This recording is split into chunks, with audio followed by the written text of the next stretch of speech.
قرآن کا نیریٹو واضح ہے، قرآن کا بیان سب کے سامنے ہے، حدیث کا بیان سب کے سامنے ہے۔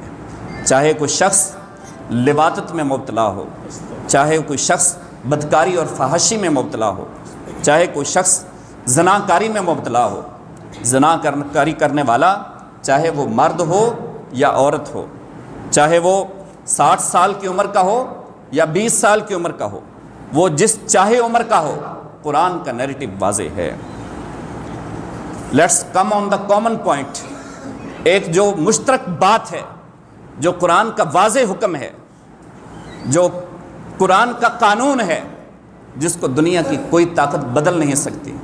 وَلَن تَجِدَ لِسُنَّتِ اللَّهِ تَبْدِيلًا، کائنات کی ہر چیز بدلی جا سکتی ہے، لیکن قرآن کے احکامات کبھی بھی بدلے نہیں جا سکتے۔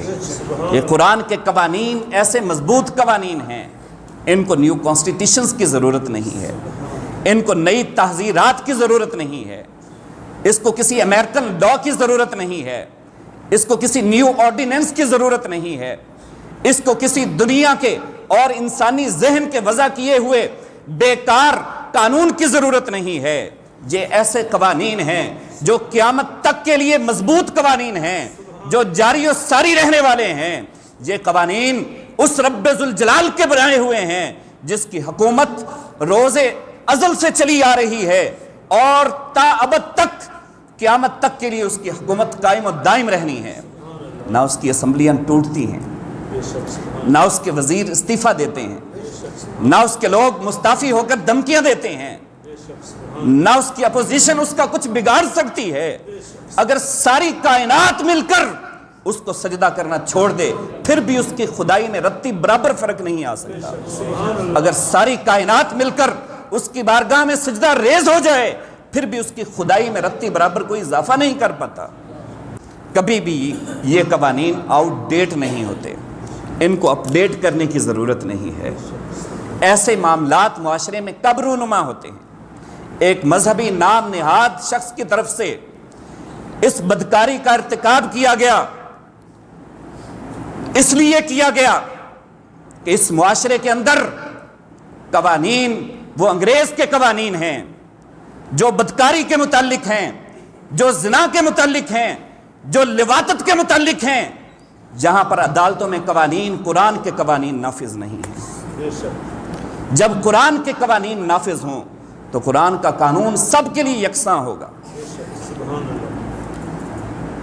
یہ ایسے کام ہوتے رہیں گے اس معاشرے کے اندر، اس لیے ہوتے رہیں گے کہ یہاں پر آپ عدالت کے جو آرڈیننس ہیں ان کو سٹڈی کریں۔ آپ اگر کچھ ہمارے وکیل دوست یہاں پر بیٹھیں تو وہ میری بات کے ساتھ اتفاق کریں گے کہ جانور کے ساتھ بدکاری کرنے کی جو سزا ہے، انسان کے ساتھ زنا کی بھی وہی سزا ہے۔ جو قوانین جانوروں کے لیے مرتب کیے گئے ہیں وہی قوانین انسانوں کے لیے مرتب کیے گئے۔ تو جہاں پر انسانوں اور جانوروں میں ہی فرق نہیں ہے تو مجھے بتائیے وہ قوانین کیا کر سکتے ہیں اس قوم کا؟ صرف قرآن کے قوانین ہمارے لیے عافیت بخش ہیں، ہمارے لیے رہنمائی ہیں، یہ نجات کا ذریعہ ہیں۔ پھر دیکھو کیسے برائیاں ختم ہوتی ہیں، کیسے زنا ختم ہوتا۔ قرآن کا بیان واضح ہے، اس میں کسی قسم کا جو ہے وہ دوسری رائے ہی نہیں ہے۔ زنا جو بھی کرے، اگر زنا جو ہے وہ یونیورسٹی میں ہو رہا ہو، زنا ہاسٹل میں ہو رہا ہو، زنا جو ہے وہ زنا کے اڈوں پر ہو رہا ہو، وہ زنا کرنے والے پروفیشنل ہوں یا اس میں نان پروفیشنل ہوں، زنا کرنے والے وہ چاہے پارلیمنٹ میں بیٹھے ہوں اور پھر امام الناس کے سامنے آ کر وہ ایسے بدکار اور فحاش وہ خود اپنے زنا کو اور بدکاری کا اعتراف بھی کر رہے ہوں، پھر ہر ایک کو پھانسی کے پھندے پر لٹکا دیا جائے اور سر عام سب کے سامنے لٹکا دیا جائے۔ قرآن کا نیریٹو سامنے ہے، قرآن کا بیان واضح ہے۔ صرف مذہب کو بنیاد بنا کر یا مذہبی لوگوں کو بنیاد بنا کر پانچوں انگلیاں ایک جیسی نہیں ہوتی۔ صرف مذہبی لوگوں کو اور قال قال رسول اللہ کی صدائیں لگانے والوں کو صرف بدنام نہیں کیا جا سکتا۔ زنا کرنے والا جو بھی ہو، چاہے وہ مذہبی ہو، چاہے میں کہتا ہوں وہ ممبر پہ بیٹھا ہو، چاہے وہ مسلح پہ بیٹھا ہو، چاہے وہ حدیث پڑھا رہا ہو، چاہے وہ ہاسپٹل میں جاب کر رہا ہو، چاہے وہ جس بھی عہدے پر فائز ہو، جو بدکاری میں مبتلا ہے، چاہے وہ زنا بالجبر ہو وہ یا زنا بالرضا ہو، جس بھی قسم کا زنا کرے اس کو سر عام پھندے پر لٹکا دیا جائے، یہ قرآن کا بیان ہے۔ آؤ ذرا اس طرف آؤ نا، اس طرف کیوں نہیں آتے؟ یہ جتنے یہاں پر بدکار لوگ میڈیا پر بیٹھے ہوئے بکواسات کرتے ہیں، یہاں آ کر سب کی بولتیاں بند ہو جائیں گی۔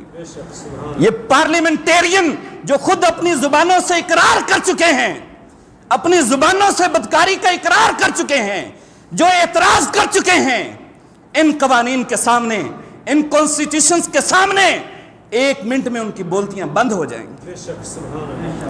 جو بھی بدکاری میں مبتلا ہے لٹکاؤ اس کو۔ پھر دیکھو کیسے نگاہیں جھکتی ہیں، پھر دیکھو کیسے نگاہوں میں حیا پیدا ہوتی ہے، سر سے لے کر پاؤں تک کیسے لوگ حیا کا برقع بن جائیں گے۔ پھر کسی کی جو ہے وہ بہن اور بیٹی کی طرف 100 دیکھنے سے پہلے بھی 100 مرتبہ سوچا جائے گا۔ پھر جو ہے وہ لڑکوں کے ساتھ بدفعلی اور بدکاری کرنے سے پہلے بھی 1000 مرتبہ یہ سوچے گا کہ اس کا انجام کیا ہونا ہے۔